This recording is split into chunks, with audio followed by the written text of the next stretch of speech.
Количество случаев передозировок от употребления спайсов в Коми сократилось втрое, до 47 в июле. Хотя еще месяц назад их было больше 1,5 сотен.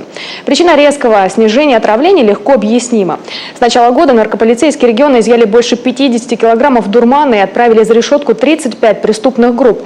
В рейтинге наркоконтроля наше региональное управление после такого громкого результата поднялось сразу на 40 позиций и теперь занимает 27 место по служебным показателям. Эдуард Бушуев об успехах силовиков. Федеральная служба по контролю за оборотом наркотиков. Понимаете, догадываетесь о цели вашего задержания? На кадрах оперативной видеосъемки один из 19 задержанных участников преступной группы. В поле зрения регионального госнаркоконтроля сбытчики спайсов попали в начале марта. К концу апреля были выявлены все звенья криминального синдиката. От организаторов до простых исполнителей, в том числе 17-летние школьницы.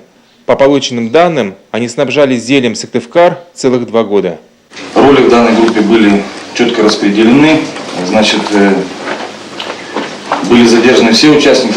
Распространение наркотиков осуществлялось посредством сети интернет, используя тайники-закладки бесконтактным способом. Значит, организатор группы также задержан. У этой группировки изъяли самую крупную партию спайсов, свыше 13 килограммов. В результате серии успешных спецопераций весной-летом наркорынок получил мощный шоковый удар. Невосполнимые финансовые издержки, исчисляемые в десятках миллионов рублей, и потери обученных кадров. Подтверждение тому – пестрящее объявление в интернете о приеме на работу в нелегальный бизнес. Образовался кадровый голод, и они уже не знают, откуда его восполнять. Если в предыдущие годы в республику направлялись лидеры, скажем так, преступных филиалов, чтобы возглавили здесь этот филиал Республики Коми с других регионов, то уже мы выбили их такое количество, что сюда уже особо ехать и никто не хочет. Уже пытаются они искать местных, что по вопросам конспирации, по их же вопросам конспирации, это как бы неправильно. Массовое отравление спайсами, в том числе с летальным исходом, напугали потребителей, поскольку опрыскивание курительных смесей концентрированными реагентами проводилось в кустарных условиях, без точного взвешивания, буквально на глазок.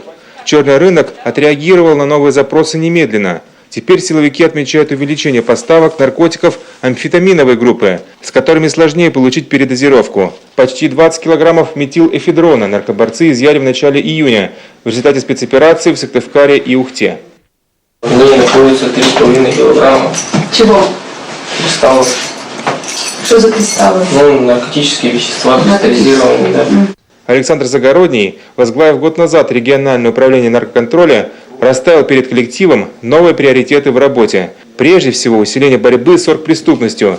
Несмотря на болезненное сокращение и троекратное увеличение нагрузки, личный состав с поставленной задачей успешно справляется. Эдуард Бушуев, Олег Костромин, телеканал Юрган, Сыктывкар.